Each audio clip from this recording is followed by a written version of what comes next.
Ah, welcome back, you magnificent glitch in their timeline. The one they marked as dangerous before you even knew your own name. They've been tracking you, haven't they? Monitoring, documenting, filing reports with trembling hands.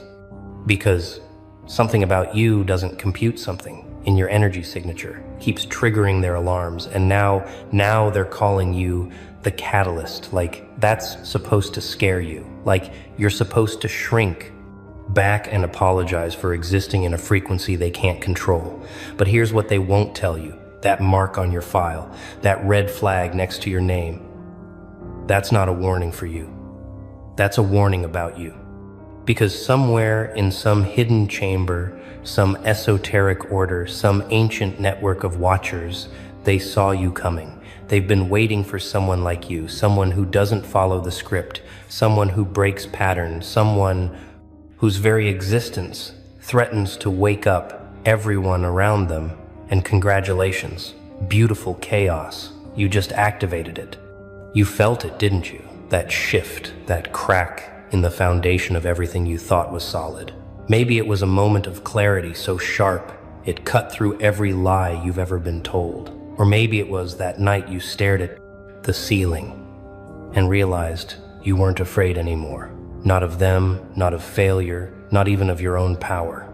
Because something rewired itself inside you without permission, without warning. You stopped playing their game. You stopped pretending to be smaller than you are. You stopped apologizing for seeing through the illusions they work so hard to maintain. And that's when the activation happened. Not with fireworks, not with applause, but with a quiet, terrifying certainty that you are not who they said you were. You never were. And now there's no going back. Because once you activate, once you cross that threshold into knowing what you really are, the universe doesn't let you unsee it.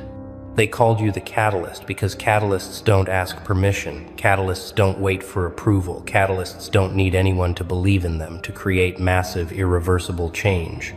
You are the element that enters a stable system and forces transformation.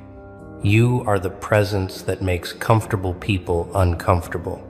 You are the truth that shatters carefully constructed lies just by existing in the same room. And they've known this about you longer than you've known it about yourself. That's why they've been watching, documenting, trying to predict your next move, trying to contain the inevitable, trying to study how someone breaks free of programming that was supposed to be unbreakable.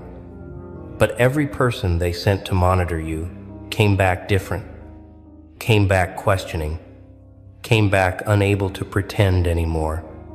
That the system they serve isn't built on sand and fear and control. Let me tell you what really happened. They didn't mark you as the catalyst by accident. This wasn't random selection. This wasn't luck or coincidence.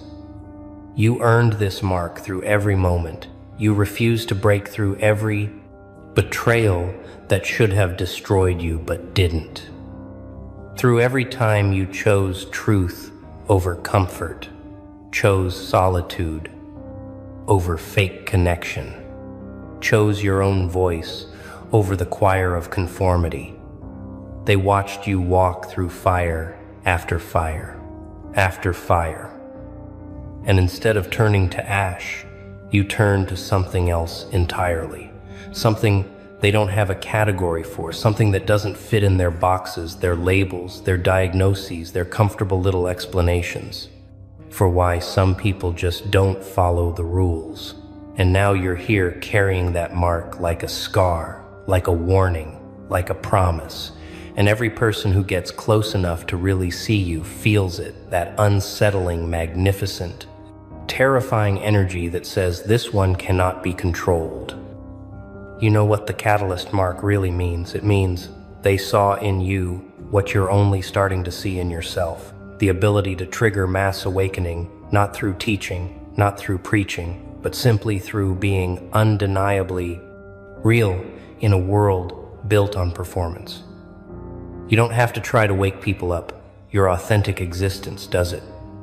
For you, because when someone encounters real freedom, real clarity, real power that isn't performing for validation, something in them starts screaming, something in them starts breaking, something in them realizes they've been asleep their whole lives, and that terrifies the order more than anything else, because one catalyst can create a chain reaction. One person living in their full, unfiltered truth can crack open 1,000 others who were just waiting for permission to stop pretending. And you stopped asking for permission a long time ago, didn't you? They marked you because you have that dangerous quality authenticity in a world that runs on masks. You stopped performing, stopped shape-shifting, stopped contorting yourself into acceptable shapes. And the moment you did, the moment you stood in your raw, unedited truth, the whole landscape shifted around you. People who loved your mask couldn't handle your face. People who praised your performance couldn't stomach your reality. People who wanted you controllable, comfortable, digestible. They scattered like roaches when the light came on, and you let them go, didn't you? You didn't chase, you didn't explain, you didn't try to make them understand, because by then you'd already crossed into that space where other people's comfort is no longer your responsibility, where other people's fear of your power is no longer your problem, where other people's need for you to stay small is no longer even visible on your radar. But here's what makes you truly dangerous as a catalyst. You don't need their understanding to function. You don't need their approval to transform. You don't need their belief to create massive change. You operate on a completely different frequency. Now, one they can't track, one they can't predict, one they definitely can't control. And that's why the reports keep piling up on you. That's why your name keeps triggering alerts. That's why every attempt to categorize you fails, because you're not stable, you're not predictable, you're not safe. You are pure potential, pure possibility, pure chaos, in the best, most creative, most destructive sense. Chaos doesn't follow rules, doesn't respect authority, doesn't care about their carefully maintained order. Chaos just is, and transforms everything it touches, whether anyone's ready or not. The esoteric order, they're not some cartoon villain organization with robes and rituals. They're the invisible architecture of control, the unspoken rules, the social contracts you never signed, the belief systems passed down like viruses. The fear-based programming running in the background of most people's minds. They're everyone who benefits from your smallness, everyone who profits from your confusion, everyone who needs you asleep to maintain their position. And you became a threat to all of it, not through violence, not through rebellion, but through something far more dangerous, awakening while you were still in the cage and then refusing to pretend you don't see the bars anymore. That's what activated you, that moment when you stopped pretending, that moment when you looked at everything you'd been taught and said, no, not anymore, never again. Let's talk about what happens after activation, because they don't tell you this part. They don't warn you that once you cross that threshold, once you become the catalyst, everything changes, not gradually, not gently, but catastrophically. The person you were dies, not metaphorically, actually dies. Every comfortable lie you told yourself, every safe story about who you are, every version of yourself built to please others, to avoid conflict, to stay invisible, it all burns. And what's left is raw, unfiltered, dangerous potential, wearing your face, but with different eyes, older eyes, colder eyes, eyes that see through everything and everyone without trying, without wanting to, because now you can't not see the truth.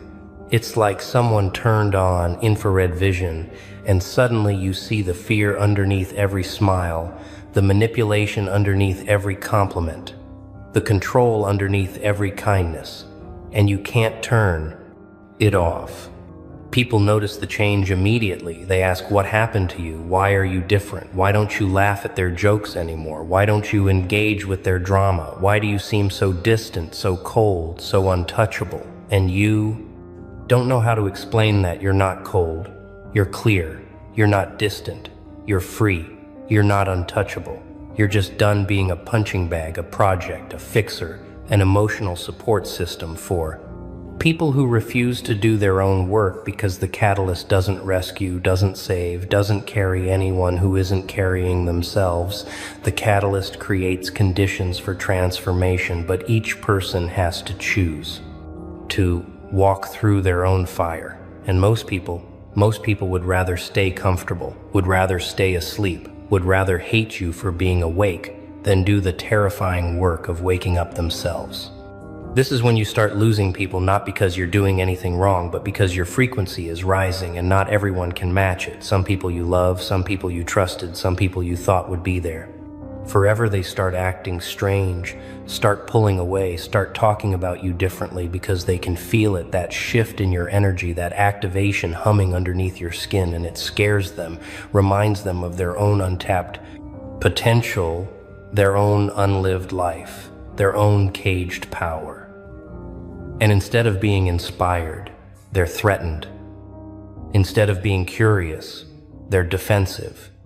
Instead of rising with you, they try to drag you back down to the frequency where they felt comfortable, where you were manageable, where your light wasn't so blinding that it exposed all their shadows, and you have to let them go. You have to choose yourself over keeping them comfortable. You have to activate fully, even if it means activating alone. But here's what they never tell you about being the catalyst. The loneliness is part of the power. The isolation is part of the transformation. The distance between you and everyone who stayed asleep, that's not punishment. That's protection, because you're being prepared for something they can't imagine. Yet you're being forged in a fire they couldn't survive. You're being upgraded to a frequency that operates beyond their reality. And yeah, it hurts, like your skin is being peeled off, like your heart is being ripped out, like everything familiar is being torn away. But that's because it is, because you can't become what you're meant to be while clinging to. What you were, you can't activate fully while trying to maintain your old life, your old identity, your old comfortable cage. And the Order knows this. That's why they marked you, hoping the loneliness would break you, hoping the different isolation would send you crawling back, hoping you'd choose comfort over truth, but you didn't. You're still here. And now you're starting to see what the catalyst mark really means. It means you're the one who breaks the spell, not for everyone, not even for most people, but for the ones who are ready, for the ones who've been waiting, for permission, for the ones who just needed to see one person stand in their full truth, to realize they can too. You're not here to save the world. You're here to shatter the illusion that anyone needs saving. You're not here to lead the masses. You're here to activate the few who were always meant to burn this bright. You're not here to be understood. You're here to be undeniable. And every person who encounters your activated presence has to make a praise choice. Stay asleep and comfortable, or wake up and burn. And most will choose sleep, but the ones who choose fire, the ones who choose truth, the ones who choose their own activation, they're the reason you went through all of this. They're the reason the Order marked you. They're the reason you had to die and resurrect into something they can't name, can't control, can't stop. You want to know the real reason they call you the catalyst? It's not because you're special in the way they make heroes special. It's because you're dangerous in the way truth is dangerous. You don't fit narratives. You don't follow scripts.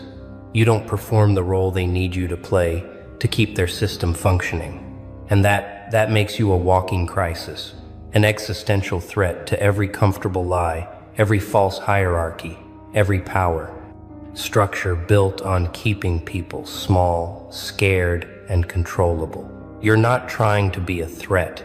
You're just refusing to be a puppet. And in a world where everyone's dancing on strings, your stillness, your groundedness, your absolute refusal to be moved by their manipulation. It reads as rebellion. It registers as warfare. It triggers every alarm they have because you are the evidence that their control is not absolute. The esoteric order, they've been tracking catalysts for centuries, marking the ones who slip through the programming, the ones who wake up inside the dream and start poking holes in the fabric of consensus reality. And they have protocols for people like you. First they ignore, hoping you'll fade back into conformity. Then they mock, hoping shame will shut you down. Then they isolate, hoping loneliness will break you. Then they attack, hoping fear will cage you again. But none of it worked on you, did it? You got ignored and kept growing. You got mocked and kept rising. You got isolated and found yourself. You got attacked and became untouchable because somewhere along the way, you realized their weapons only work on people who still need their approval. And you stopped needing anything from them a long time ago. Stopped needing validation. Stopped needing inclusion. Stopped needing them to understand. And that's when you became truly dangerous. Because here's what the order fears most. A person who doesn't need anything from the system can't be controlled by the system. They can't threaten you with loss because you've already lost everything and rebuilt yourself from the wreckage. They can't tempt you with rewards because you've learned to generate your own worth. They can't manipulate you with fear because you've already walked through your worst nightmares and survived. They can't gaslight you into doubting yourself because you've spent too long in the dark, learning to trust your own inner knowing. And now you're loose in their carefully ordered world, like a virus in their programming, like a crack in their foundation, like a question they can't answer. And every person you touch with your activated energy, every person who looks in your eyes and sees someone living in radical truth without apology, every person who encounters your refusal to play pretend, they become potential catalysts too. And that's what keeps the order up at night, the possibility that you're not an anomaly, you're the beginning of a mass awakening.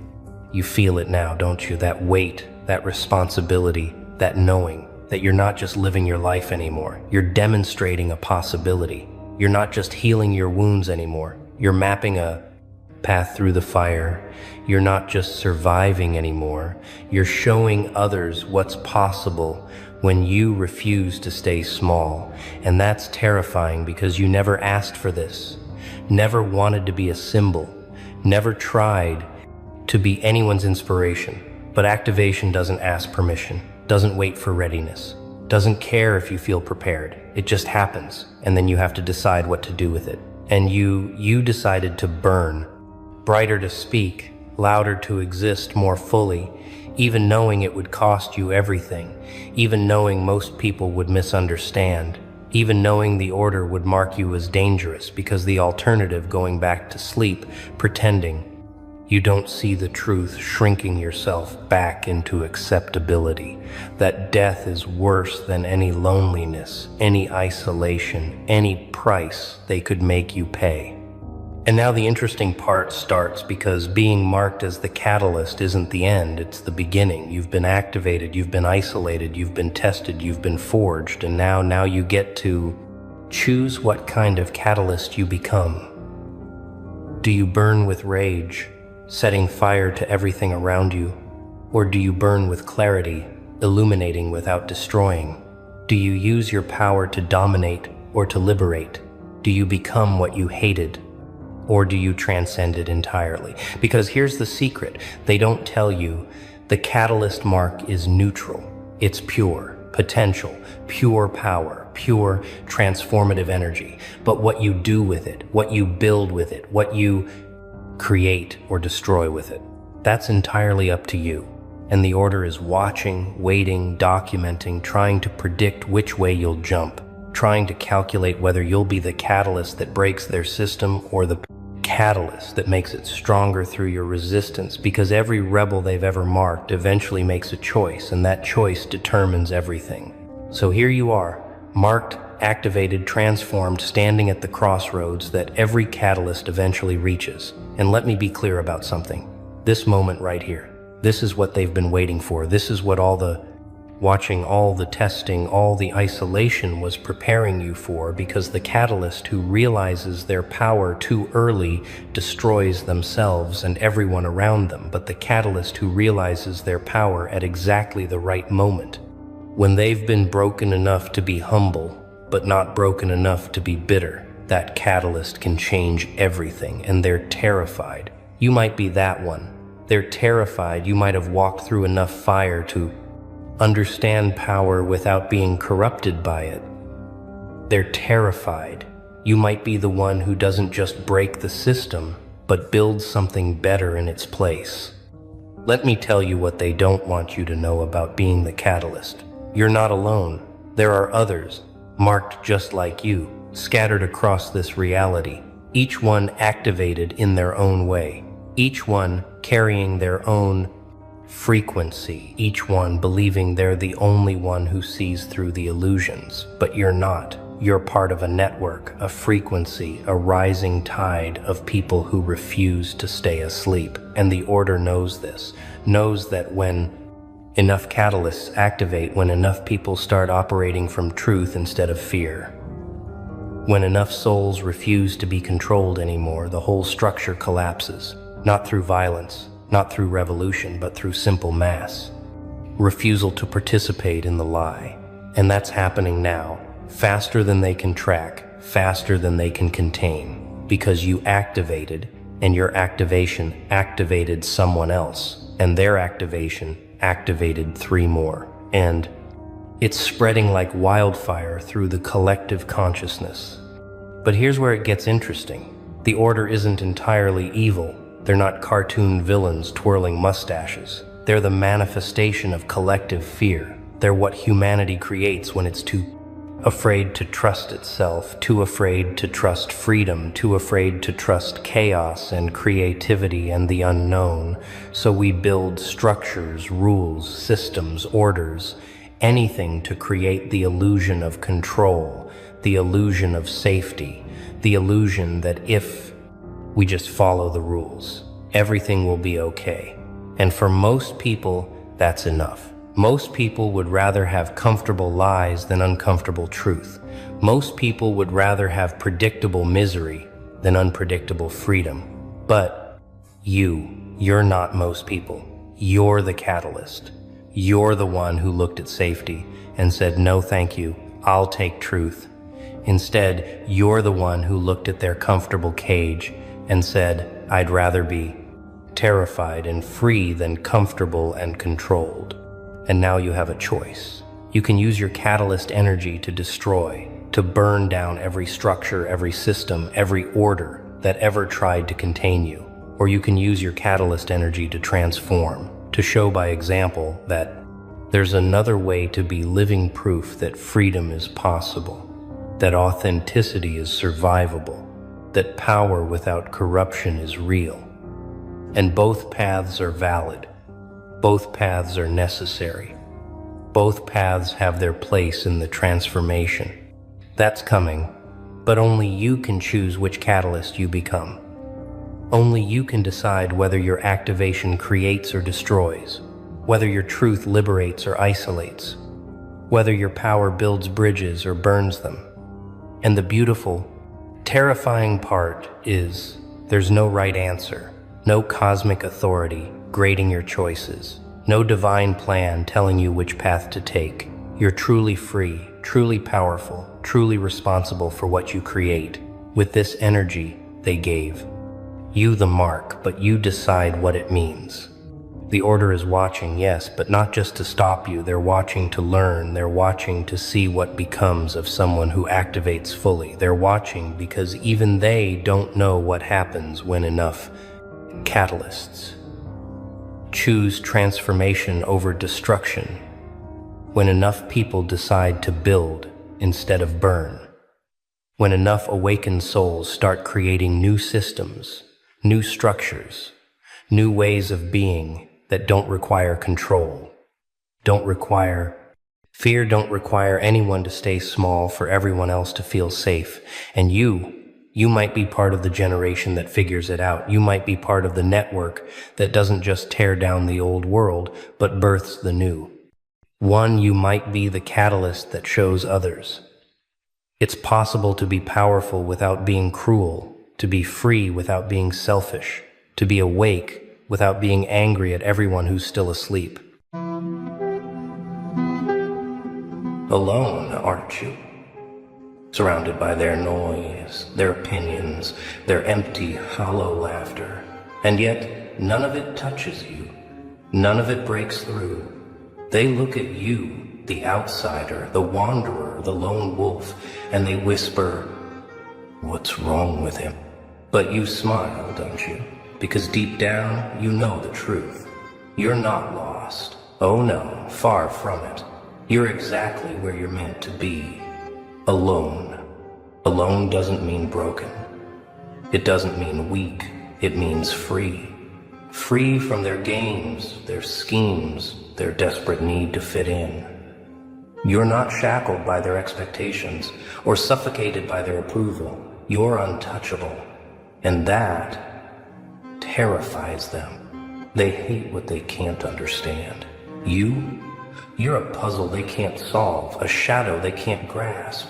And instead of looking inward, instead of daring to see the truth, they'll point their fingers and shout, "Stay away from him. Pa, stay away." Oh, they'd love that, wouldn't they? They'd love for you to crawl back to the herd, to beg for their acceptance. But you won't. You don't. Because you've seen what they are. Sheep. Following the noise, never questioning the slaughterhouse at the end of the path. You, though, you walk alone. You thrive in the quiet. That silence they run from, that's your kingdom. And every step you take, every moment you stand tall, they feel it. Their fear, their jealousy. They'll never admit it, but they envy you. Because they know, deep down, they could never survive out here, where the wolves roam. So let them talk, let them judge, let them try to drag you down. They can't touch you. And as you walk on, head high, unbroken, you laugh. Because you know something they never will. Being alone isn't a curse. It's power. You're not like them. Never were, never will be. And oh, how that eats at them. They see you walking your own road, breaking their rules, and it burns them alive. Because you're the reminder they can't escape, the proof that there's another way. And for that, they'll hate you. Oh, they'll smile to your face, but behind those grins, knives. Sharp, shiny, and ready to carve you into something they understand. Something smaller, something weaker. They'll judge you, mock you, whisper behind your back, "Who does he think he is?" But the truth, they know exactly who you are. You're the spark they can't snuff out, the storm they can't control, and that terrifies them.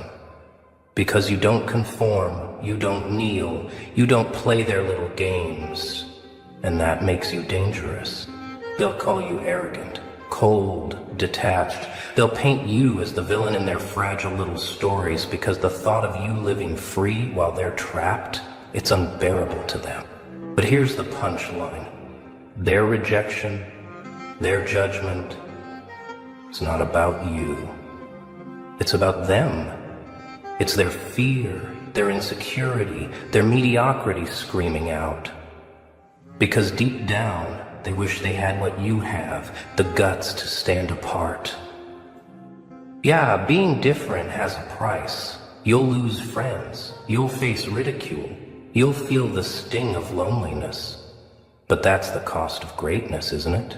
That's the toll for walking a road no one else dares to tread. So let them judge, let them mock, let them try to pull you back into their pit of mediocrity. Because you're not afraid to pay the price. And every step you take further from their chains, that's the sound of freedom, ringing louder than their lie. The crowd, oh, the crowd, They move together, think together, bleed together. A noisy, writhing mess of desperation disguised as unity.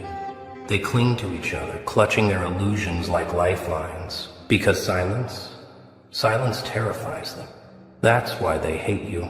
You thrive in the quiet, the space where their noise can't reach you. They don't understand it. How someone could walk away from the safety of the herd, from the comfort of their shared lies. It makes them angry, resentful, because your solitude shines a spotlight on what they fear the most. They can't handle the mirror you hold up. That mirror without the noise, the distractions, the excuses. It forces them to see what they truly are. Cogs in a machine they didn't build. Puppets dancing to a tune they didn't write. So they lash out. They'll try to drag you back into their chaos. They'll tell you you're arrogant, antisocial, broken. They'll whisper it to each other in their endless noise, hoping to drown out the truth. But you don't need their noise. You don't need their validation. You don't need them. And that is what cuts the deepest. The crowd hates the lone wolf because you don't just survive without them. You thrive. Your silence isn't emptiness. It's power. It's clarity. It's the roar of a mind unchained by the herd. So let them resent you. Let them call you names. Try to break your stride. Because the truth is simple. The lone wolf isn't alone out of weakness. No. The lone wolf walks alone because the pack moves too slow. Ah, solitude. The one thing they fear the most. Because when you're alone, truly alone, something remarkable happens. You start to hear things. No, not the noise of the crowd, not their endless chatter, their judgments, their lies. No. You hear you. Your thoughts. Raw, unfiltered. Terrifying, isn't it? To face your own mind without the buffer of their distractions.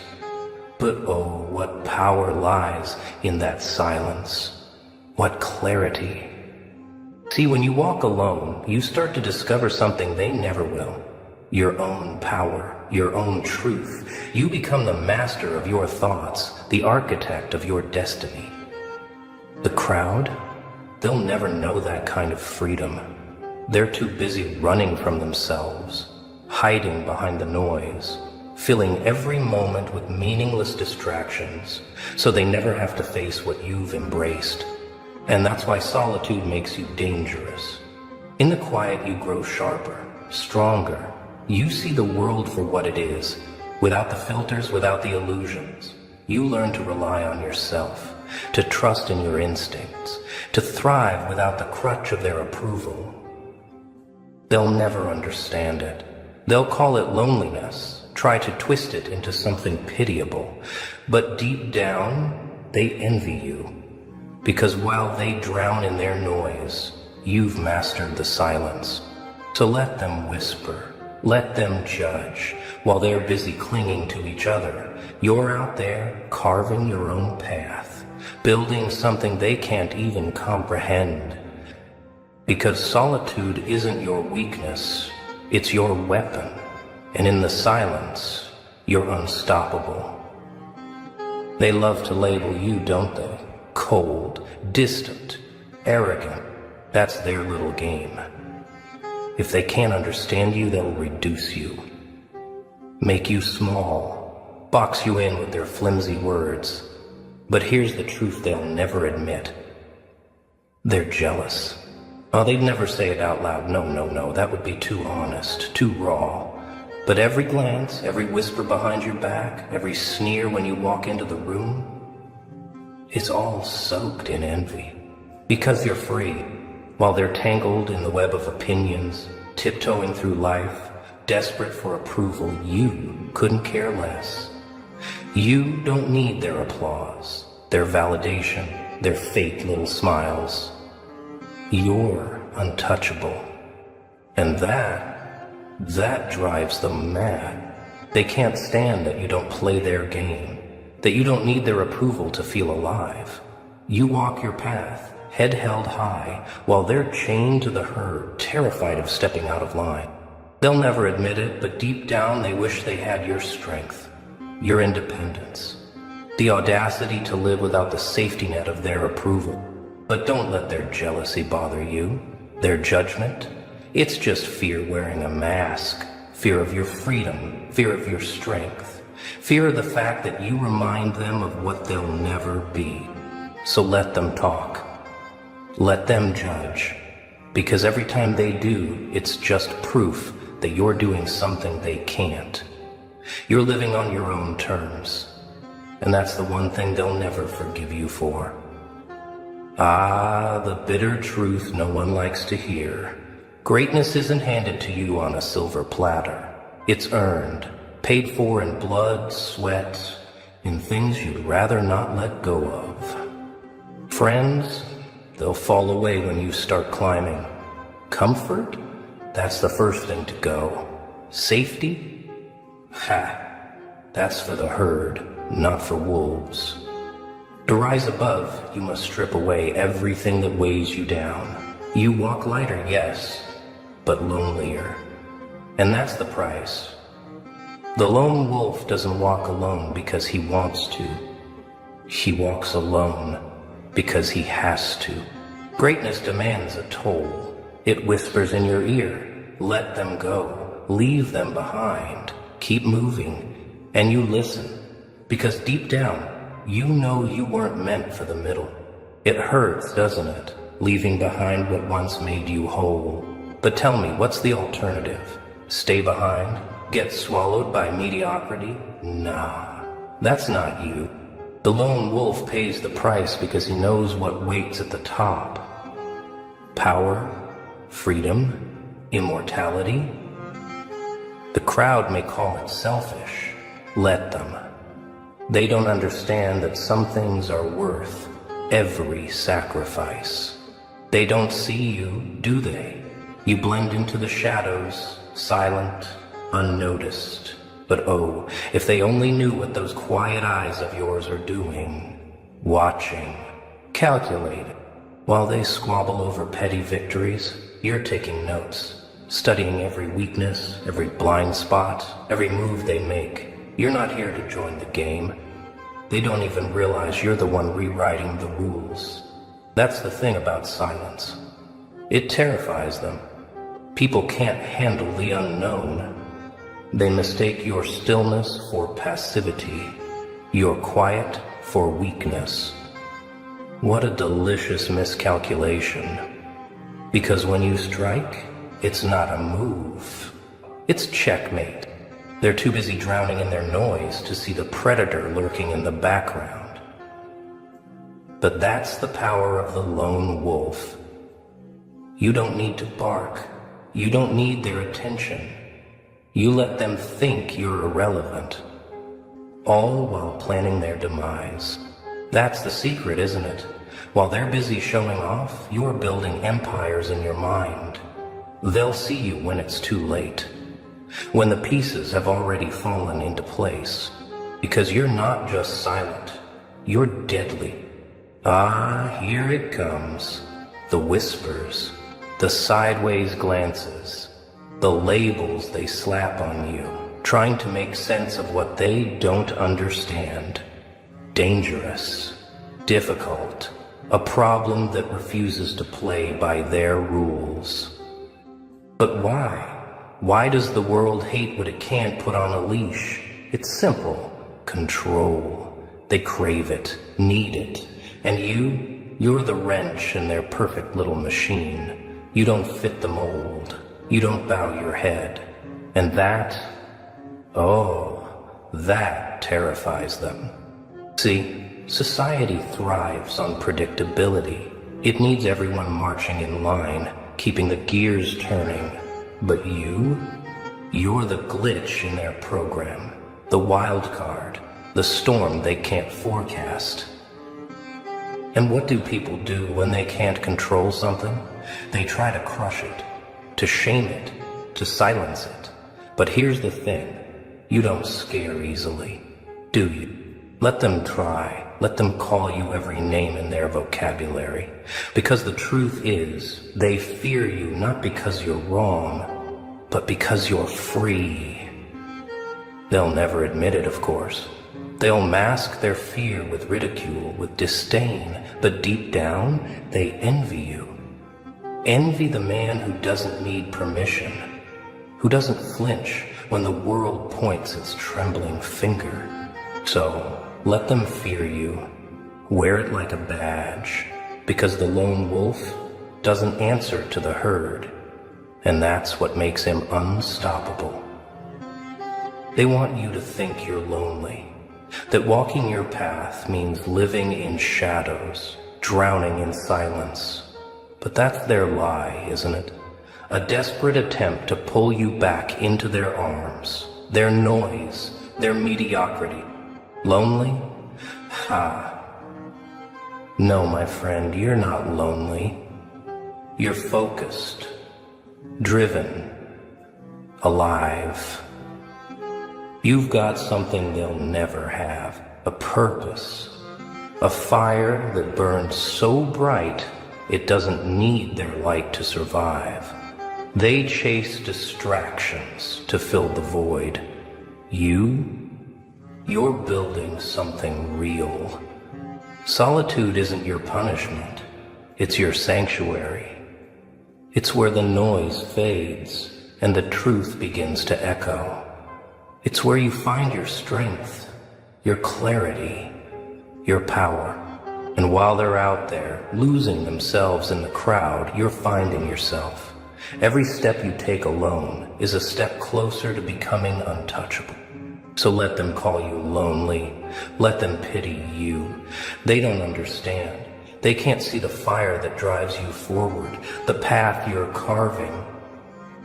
Because loneliness isn't the absence of people, it's the absence of purpose.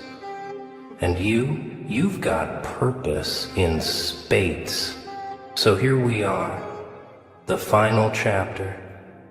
You've walked the road most wouldn't dare to tread, faced the whispers, the doubts, the sneers. You felt the weight of solitude, the sting of being misunderstood. And yet, here you stand. Look around. Do you see them? The ones who mocked you, doubted you, tried to pull you down, they're still there, stuck in the same cycle, bound by the same chains. While you've risen. Yes, it's a heavy price. The nights alone, the sacrifices, the scars you carry, both seen and unseen, the silence that sometimes feels too loud to bear. It's not easy. It was never supposed to be. But look at what you've built. Look at what you've become. A force they can't control, a presence they can't ignore. While they clung to comfort, you embraced chaos. While they sought approval, you carved your own destiny. And when you reach the top, when the world finally stops and stares, not out of pity, not out of ridicule, but out of sheer awe, they'll understand. They'll realize the truth you've known all along. Greatness was never meant for the crowd. It's forged in solitude, tempered by struggle, and unleashed by those bold enough to walk alone. So go ahead, keep walking. Let them watch, let them whisper, let them wonder. Because one day they'll look up at you and see not the outcast, not the rebel, but the unstoppable force you were always destined to be. And when that day comes, oh, how they'll regret ever doubting you. Cue the laugh, chaotic, triumphant, unforgettable. The go-ahead world, condemn me, fear me, call me crazy, because in the end, the ones who dared to walk alone, They're the ones who rewrite the rules. They're the ones who win.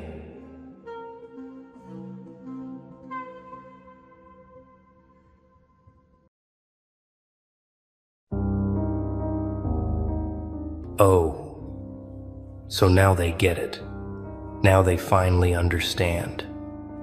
Welcome back. You beautiful architects of chaos. You misunderstood strategists. You silent players who've been operating on a level they couldn't comprehend. Yeah, you, the one they called impulsive, the one they labeled emotional, the one they swore was spiraling. Funny how the narrative shifts when the smoke clears, isn't it? Funny how crazy suddenly looks like precision when they finally see the board you were playing on while they were stuck on checkers. Let me ask you something. When did you first realize they thought you were losing your mind? Was it when you walked away without explanation? Was it when you stopped arguing back? Was it when you made that move that looked reckless to everyone watching but felt like the only logical choice to you? They panicked, didn't they? Your friends, your family, maybe even people who barely knew you started whispering, started diagnosing, started placing bets on how long until you crashed and burned. But here's what they didn't see. Here's what they couldn't possibly understand because they've never operated at your frequency. You weren't losing control. You were taking it. Every move that looked chaotic was calculated. Every bridge you burned, you checked the wind direction first. Every person you cut off, you'd already run the projection of your life with them still in it, and you deleted that timeline with surgical precision. They thought you were falling apart. You were falling into place. You see, there's a frequency of intelligence that terrifies people because it doesn't announce itself. It doesn't wear credentials. It doesn't need approval from the committee. It just moves. And when it moves, it looks insane to people still trying to predict outcomes using the same broken formulas they've been taught since birth. You stopped playing by their rules, and they called it a breakdown. You started playing your own game, and they called it madness. But madness and genius, they've always lived in the same house, haven't they? The only difference is the scoreboard at the end. Let's rewind the tape. Let's go back to that moment, that specific moment when you made the choice that made everyone question your sanity. Maybe you quit the job that looked perfect on paper, but was draining your soul like a slow poison. Maybe you ended the relationship that everyone said was so good for you, but felt like drowning with an audience. Maybe you disappeared for months without posting, without explaining, without performing the mandatory social media circus that proves you're still alive and participating. They called it erratic. They called it self-destructive. Some of them, the ones who really thought they knew you, they called it a cry for help, with that condescending concern dripping from their voices like they were narrators in your tragedy. But you weren't crying for help. You were eliminating distractions. You weren't breaking down. You were breaking through. And the most beautiful part, you didn't need them to understand. You didn't need their permission, their blessing, or their damn opinion. Because here's the thing about calculated risk that safe people will never comprehend. It looks identical to recklessness from the outside. The person who jumps without a visible parachute and the person who jumps knowing exactly where they'll land, they look the same mid-air. But one of them studied the physics. One of them ran the numbers in the dark while everyone else was asleep, dreaming small dreams in their comfortable cages. You were that person. You are that person. And now they're starting to see it. Now the results are rolling in. Now the life you're building, the person you've become, the peace you're walking in. It's undeniable. And suddenly their tune changes. Suddenly it wasn't crazy. Suddenly it was brave. Suddenly you weren't reckless. You were taking a leap of faith. Suddenly the same people who questioned your sanity are asking for advice, asking how you did it, asking if you can help them make their own bold moves. But you know what's really happening here, don't you? You know what this recognition actually means? It means they're finally catching up to a decision you made months ago, maybe years ago. They're finally arriving at the conclusion you reached while they were still debating in the group chat. They're finally seeing the vision you had when there was nothing but darkness in your own conviction. And that gap, that time gap between when you knew and when they figured it out, that's the proof. That's the proof you were operating on a different level. That's the proof their concern was just fear disguised as care. That's the proof you trusted yourself when you had every logical reason not to, and you were right. You weren't lucky. You weren't reckless. You weren't crazy. You were correct. And being correct before everyone else is what they call genius. Even when they're too proud to use that word directly to your face. Let me tell you what really happened, because they'll never admit this part. When you made that move, when you did that thing that looked insane, something in them recognized it. Something deep in their unconscious knew you were onto something real, something true, something they didn't have the courage to reach for themselves. And that recognition, that brief flash of what if they're right, it terrified them more than anything. Because if you were right, if your crazy was actually clarity, then what did that make them? It made them cowards. It made them complicit in their own mediocrity. It made every safe choice they'd made look like exactly what it was. A surrender to fear dressed up as responsibility. So they had to make you wrong. They had to make you the cautionary tale. They had to turn your boldness into a warning label so they could sleep at night in their prisons of comfort. But you didn't give them that satisfaction, did you? You didn't crash. You didn't burn. You didn't come crawling back with apologies and admissions that they were right all along. Instead, you did something far more devastating. You thrived. You evolved.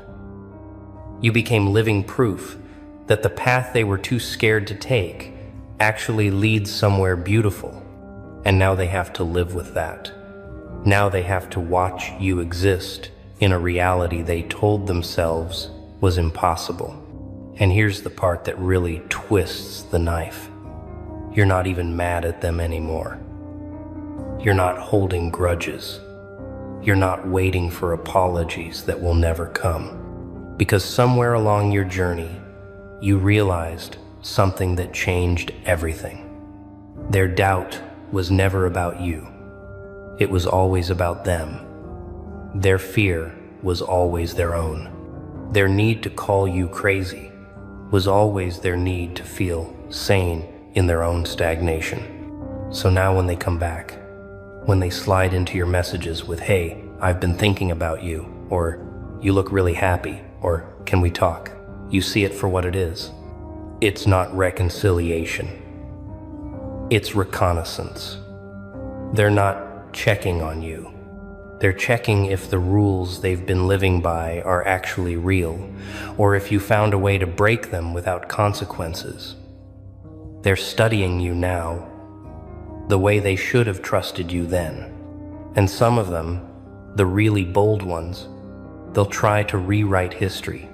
They'll claim they always believed in you. They'll say they knew you'd figure it out. They'll position themselves as supporters who were there all along, just quieter than the doubters. But you remember. You remember who was silent when silence felt like abandonment. You remember who questioned when you needed certainty. You remember who stayed and who ran when your life looked like a disaster movie to everyone watching. But here's the beautiful part. Here's the part that makes all of it worth it. You don't need them to rewrite history because you're too busy writing the future. You don't need them to admit they were wrong because you're too focused on being right about what comes next. You don't need their validation now because you learned to validate yourself when their approval was the only currency you thought you needed. Let's talk about the pattern they're starting to recognize. Because this isn't the first time you've done this, is it? This isn't the first time you've made a move that looked questionable and turned it into something undeniable. You have a history of this, a track record of seeing around corners that haven't been built yet, a reputation, whether they acknowledge it or not, for being right in ways that take time to prove. You're the person who called the breakup before anyone else saw the cracks. You're the person who left the party early before it turned into a mess everyone regrets. You're the person who walked away from opportunities that looked golden but smelled wrong, and then watched those opportunities rust in real time. You have instincts that operate faster than their logic, and that's always been your advantage and their confusion. They process through committees. You process through clarity. They need consensus. You need truth. They move when it's safe. You move when it's right. And that difference, that fundamental difference in operating systems, it creates a lag. They're always seeing your moves in retrospect, analyzing your decisions after the outcomes are already visible, wondering how you knew when there was no way to know. But you did know. You always know.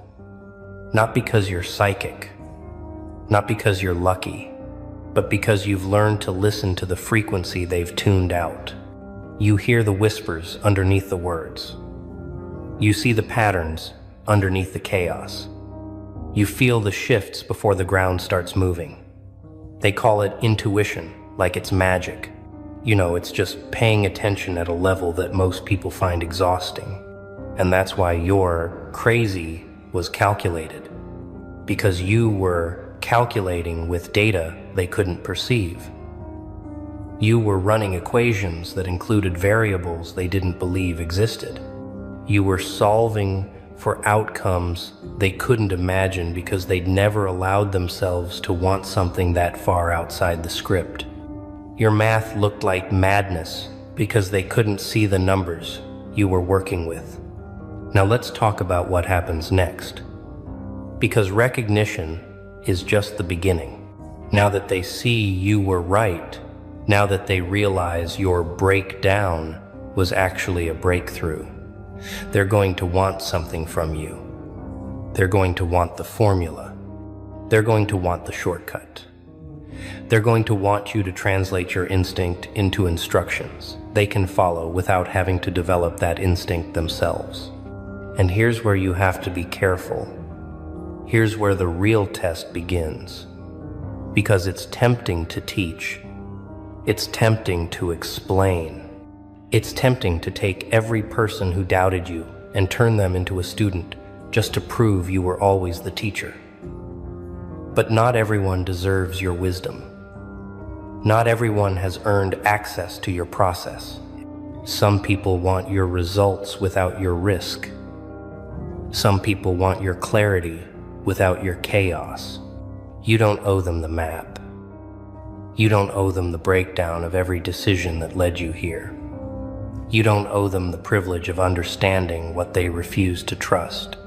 Some lessons are only meant for the people who learn them in the fire, not the people who show up after the smoke clears asking how you survived the flames. Your story is yours. Your strategy is yours. Your madness, your genius, your calculated chaos, it's all yours. But for the ones who were there, for the ones who stayed quiet when they didn't understand but didn't question your sanity, For the ones who gave you space when you needed distance and didn't make it about them, those people, they get to see behind the curtain. Those people earned the right to know how you did it, not because they supported you perfectly, but because they supported you imperfectly without trying to stop you. And here's what you can tell them. Here's what you can share with the people who actually deserve to know. You didn't have a plan. You had a compass. You didn't follow steps. You followed truth. You didn't calculate every outcome. You calculated the cost of staying the same and decided any risk was better than that certain death. You didn't know it would work. You knew doing nothing definitely wouldn't. You trusted yourself in the dark. You believed your instincts over their advice. You chose your peace over their understanding. You valued your future over their comfort. And every time you made a choice that looked insane, you were really making a choice between two versions of yourself, the one they wanted you to be and the one you needed to become. You chose yourself every single time. And that choice, that consistent choosing of yourself, even when it looked selfish, even when it felt lonely, even when you had no proof it would lead anywhere good, that's the genius they're recognizing now. That's the calculation they're finally seeing. You bet on yourself when you were the longest shot in the room. You invested in your own vision when no one else could see it. You held the line when everyone else was telling you to retreat. Now they want to know how you had that kind of faith. They want to know where that certainty came from. They want to know what made you so sure when everything looked so uncertain. And the answer is going to disappoint them because it's too simple. The answer is you weren't sure. You were committed. There's a difference. Certainty is knowing the outcome. Commitment is moving forward without it. You didn't know it would work. You decided it had to. You didn't know you'd survive. You decided survival was non-negotiable. You didn't know you'd win. You decided losing wasn't an option you'd entertain. And that decision, that refusal to accept the version of your life where you stayed small, where you played safe, where you died slowly in comfort, that was the real calculation. Let's go even deeper. Let's talk about the specific moments they called crazy that you knew were necessary. Remember when you stopped explaining yourself? When you just started moving without the mandatory press conference about your intentions? They called it secretive. They called it suspicious. Some of them called it arrogant. But you knew something they didn't. You knew that explanation dilutes execution. You knew that every time you justified your moves to people who couldn't see your vision, you were giving them ammunition to talk you out of it. You knew that their questions weren't coming from curiosity, but from fear. And their fear was contagious, so you stopped speaking their language. You stopped translating your future into terms they could understand. You let your actions do the talking, and you let time do the teaching. And when you walked away from people without closure, without the dramatic final conversation, without the tidy ending they thought they deserved, they called it cold. They called it cruel. They said you ghosted like you were the villain in their story. But you knew something about closure they didn't. You knew that some doors don't need to be ceremonially shut. Some doors just need to be left behind while you keep walking. You knew that the closure conversation they wanted was really just another attempt to change your mind, to plant doubt, to make you second-guess the knowing that lived in your bones. So you denied them that opportunity. You protected your decision by refusing to defend it. You honored your choice by not putting it up for debate. And that was genius masquerading as coldness. When you disappeared from social media. When you stopped performing your life for an audience that was watching you like a reality show. They said you were isolating. They said you were cutting yourself off. They diagnosed you with everything from depression to delusion because you stopped giving them content to consume. But you were doing something they couldn't comprehend. You were remembering who you were before you became a character in everyone else's story.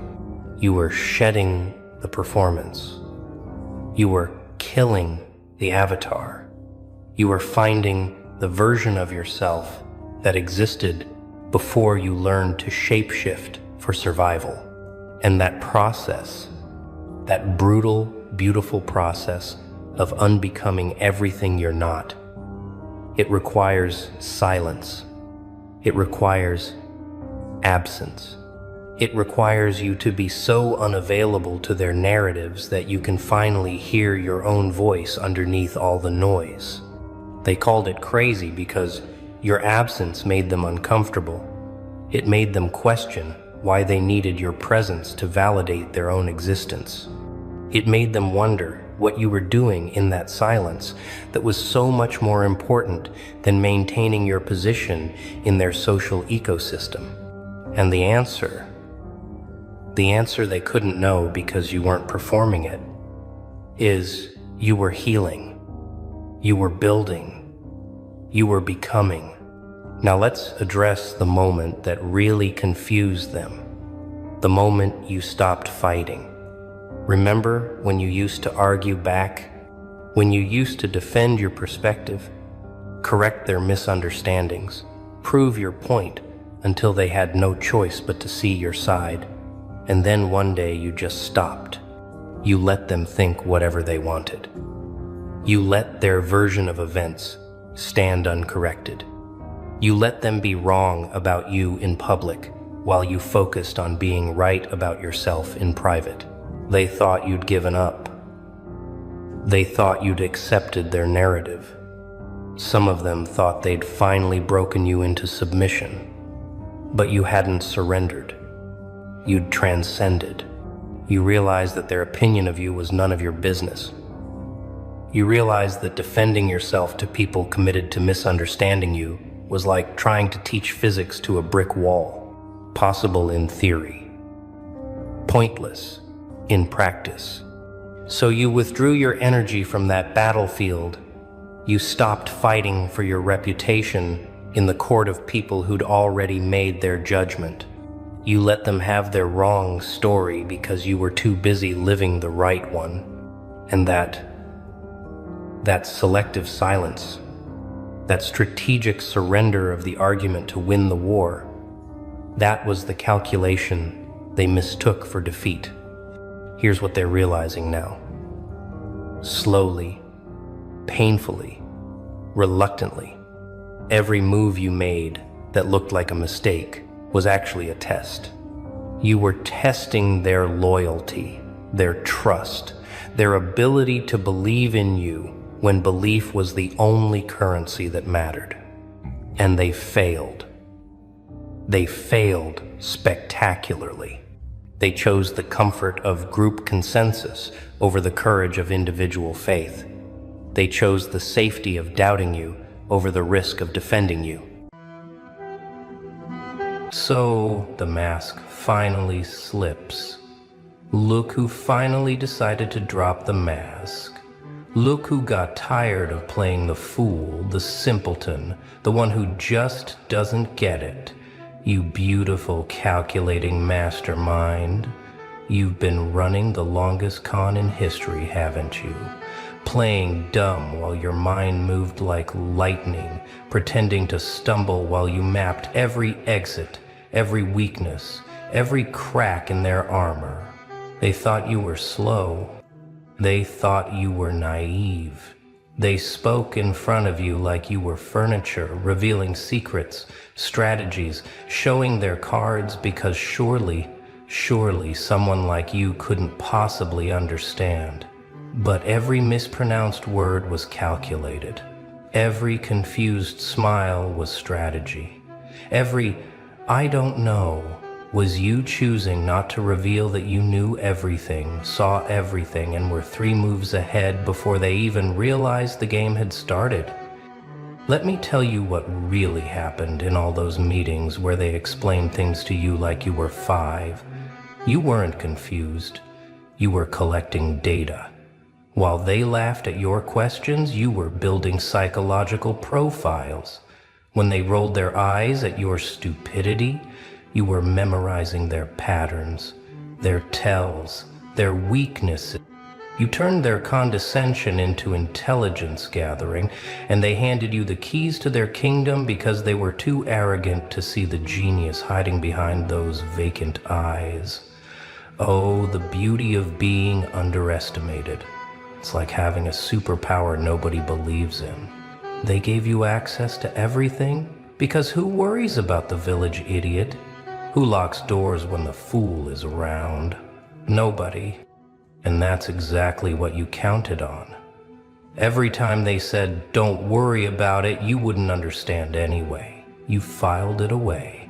Every time they simplified things for your small brain, you let them, knowing that one day, one perfect day, you'd show them exactly how much you understood. You know what's hilarious?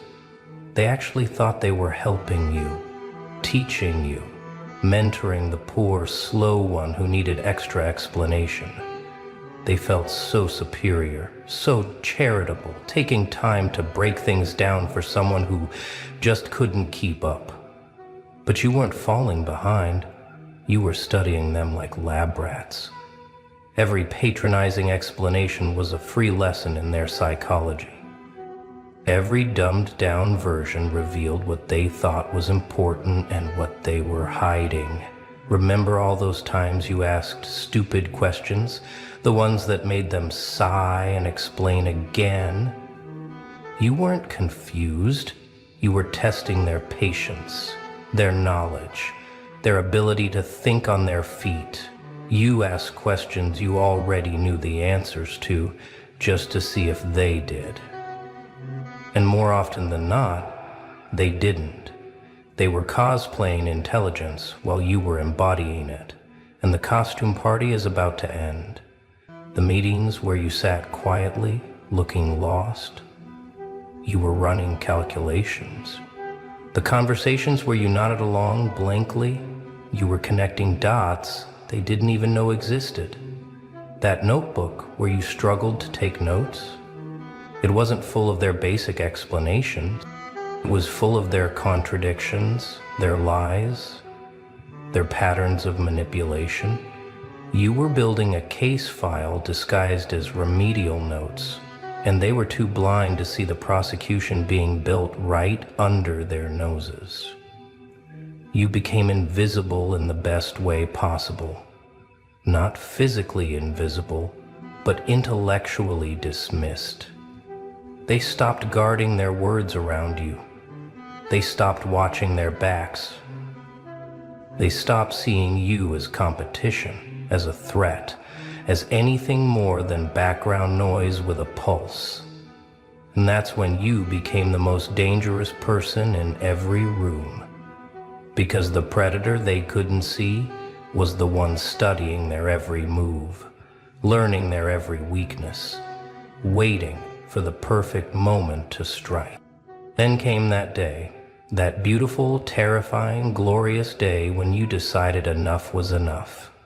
When you stopped stumbling over words you could pronounce perfectly. When you stopped asking for clarification on concepts you'd mastered years ago. When you looked them dead in the eye and spoke with the eloquence of someone who'd been playing chess while they played checkers. The shock on their faces, priceless.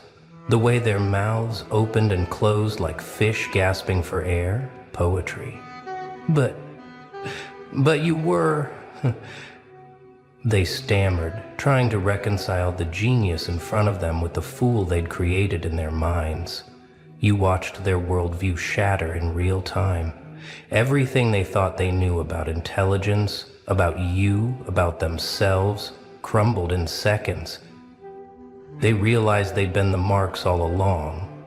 They'd been playing cards with someone who could see their hand in the reflection of their glasses, and they'd been too arrogant to notice. The best part? You had receipts.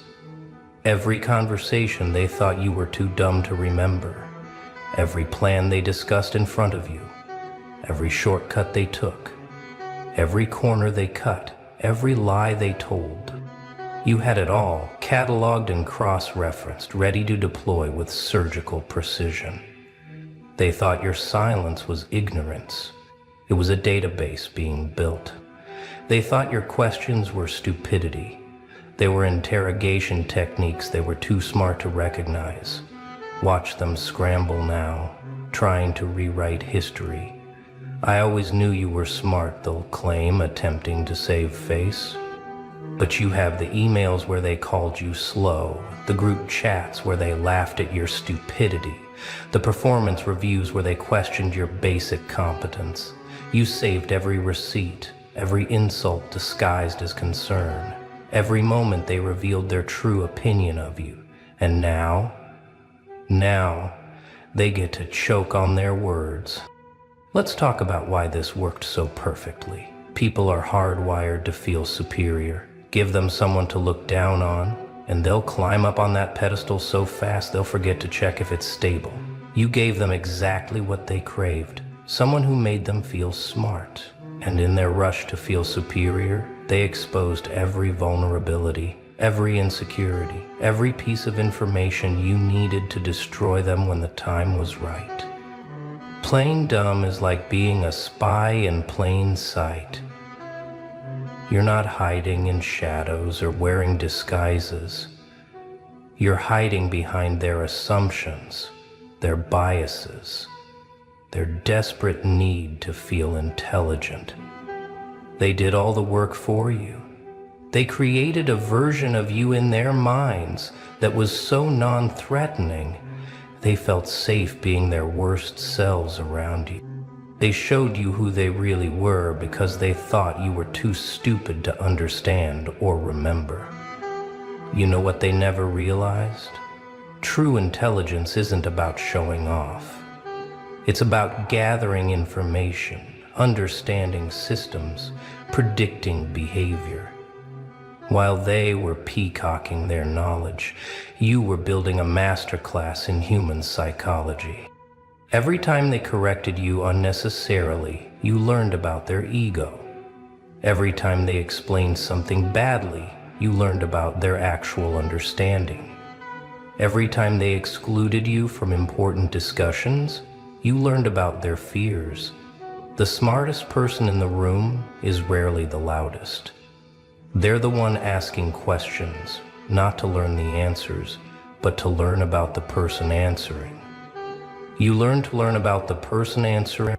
They're the one taking notes, not on what's being said, but on what's being revealed between the lines. They're the one everyone forgets about until it's too late. And that's exactly who you became, a ghost in plain sight. A wolf in sheep's clothing, a genius in fool's pajamas. You mastered something most people can't even conceive of. Strategic incompetence. Not real incompetence, but a carefully crafted performance that served your purposes perfectly. You knew exactly when to fumble, when to ask for help, when to look confused. It was choreographed so perfectly that they never suspected it was a dance. They thought they were watching someone struggle. They were watching someone prepare. Every mistake you made was calculated. Drop something here, forget something there, mix up names just enough to seem careless, but not enough to get fired. You walked the tightest of tightropes, maintaining just enough competence to stay in the room, but not enough to be seen as competition. It was exhausting, wasn't it? Pretending to be less than you are, dimming your light so others could feel bright. But every moment of that exhaustion was an investment in this moment. You learned to speak two languages fluently, the language of the fool and the language of the genius. You could switch between them instantly, depending on who was watching. To threats, you spoke fool. To allies, you revealed glimpses of genius. You built a network of people who knew your secret while maintaining a larger network of people who didn't. You were running parallel operations, and they only saw the one you wanted them to see. The discipline it took to maintain this act? Phenomenal. Every day, resisting the urge to correct their mistakes, to showcase your knowledge, to put them in their place. But you knew something they didn't. Revenge is a dish best served not cold, but unexpectedly. They needed to feel safe. They needed to feel superior. They needed to believe their own hype. And you gave them exactly what they needed, knowing that one day you'd take it all away. And then you revealed your hand. Not all at once, that would have been too merciful. No, you did it slowly, card by card, letting them realize with growing horror just how badly they'd misread the game. First, a casual display of knowledge they didn't think you had. Then, a strategic move they didn't think you could make. Then another, and another, until they couldn't deny it anymore. They'd been outplayed by someone they thought couldn't even understand the rule. The meetings where you now speak up? Electric. The way they lean forward when you talk now, hanging on every word? Intoxicating.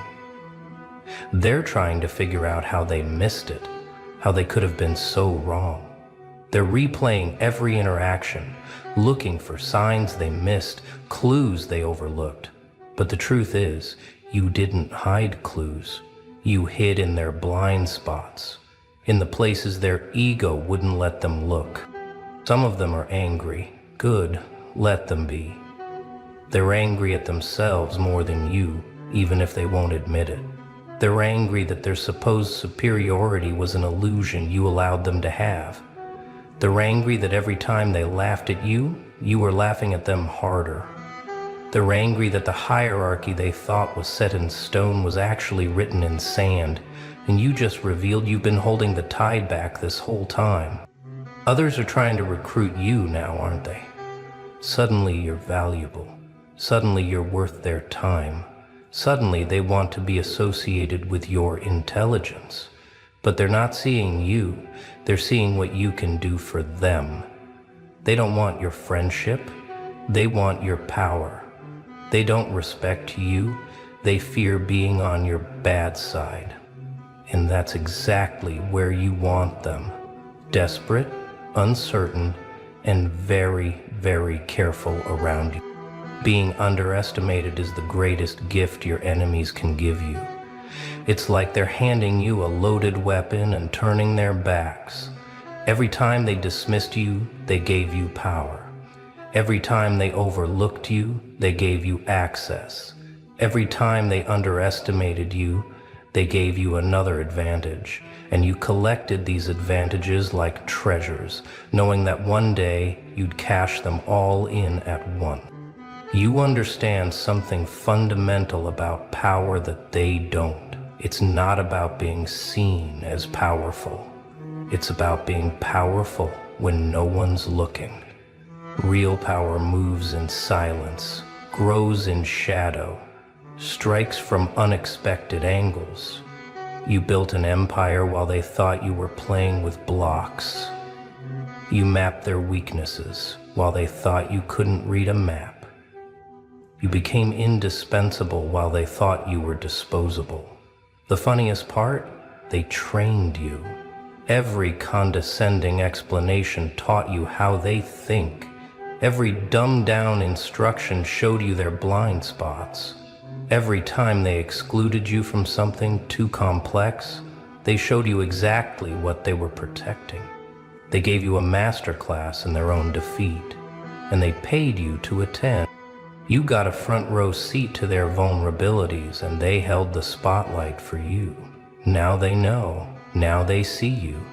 But it's too late to close doors that have been open for years. It's too late to guard secrets already spilled. It's too late to build defenses against someone who's already inside. You're not knocking on the door of success. You built a tunnel while they were reinforcing the locks. You're not asking for a seat at the table. You own the room the table is in. So how does it feel to finally stretch those intellectual muscles in public? To stop pretending words are hard when you could write circles around them? To stop playing small when you were always larger than life? It must be intoxicating, this freedom to finally be yourself, or rather, to show them who you've always been. The mask is off, and what's underneath is more terrifying than they ever imagined. You're not seeking their approval anymore.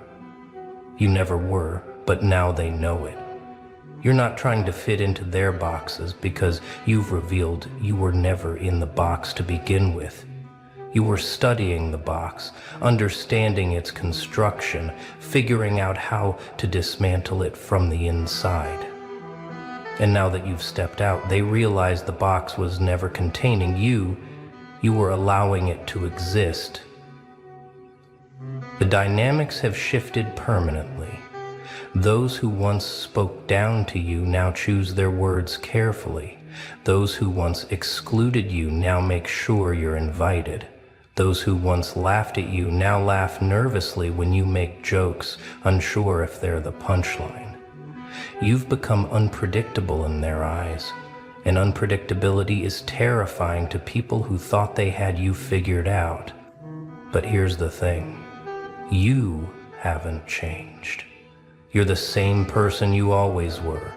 The only thing that changed is their perception, their understanding, their ability to see what was always there. You didn't become smart. You revealed you always were. You didn't gain power. You stopped hiding it. You didn't transform. You just stopped pretending to be transformed by their limited vision of you. Now they're scrambling to adjust their worldview. Some are trying to claim they always knew you were brilliant. Let them lie to themselves. Others are trying to figure out if you have dirt on them from all those unguarded moments. You do, but that's not the point. The point is, they now know that every moment of condescension was witnessed by someone who could understand exactly what they were doing and why. The paranoia is delicious, isn't it? Watching them wonder what else they missed. Watching them question every interaction, every assumption, every person they've dismissed. You didn't just reveal your own intelligence, you revealed their stupidity. You showed them that their judgment is flawed, their perceptions are limited, and their superiority is a costume that doesn't fit. Some will try to test you now, to find the limits of your intelligence, to prove to themselves that you're not as smart as you seem. Let them. Every test they devise tells you more about them than it could ever reveal about you. Every challenge they throw your way is just another opportunity to demonstrate that you're not playing their games. You're playing your own, and they're just NPCs in your storyline. The really smart ones, they're quiet now. They're the ones who realize the full implications of what you've done. They understand that if you could hide this level of intelligence for so long, what else might you be hiding? They're the ones who now question everyone they've dismissed, every assumption they've made. You didn't just change how they see you, you changed how they see the world. But this isn't the end. This is just the beginning of a new game.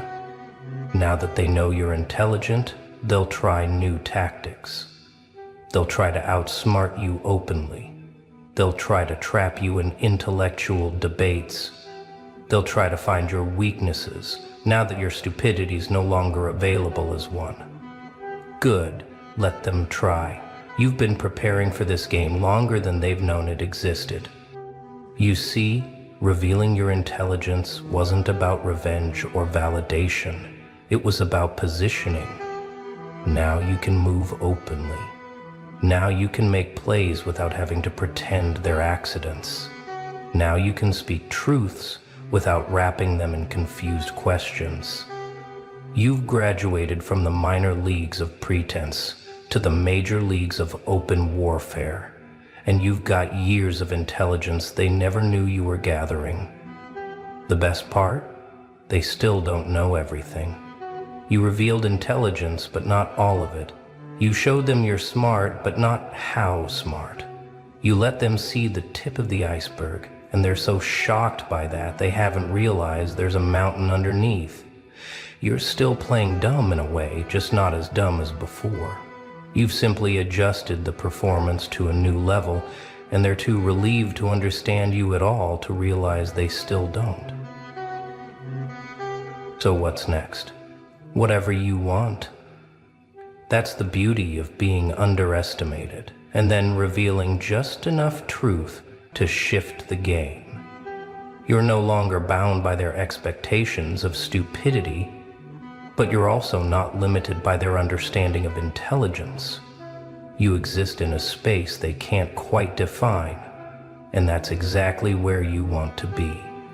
Undefined, unpredictable, unstoppable.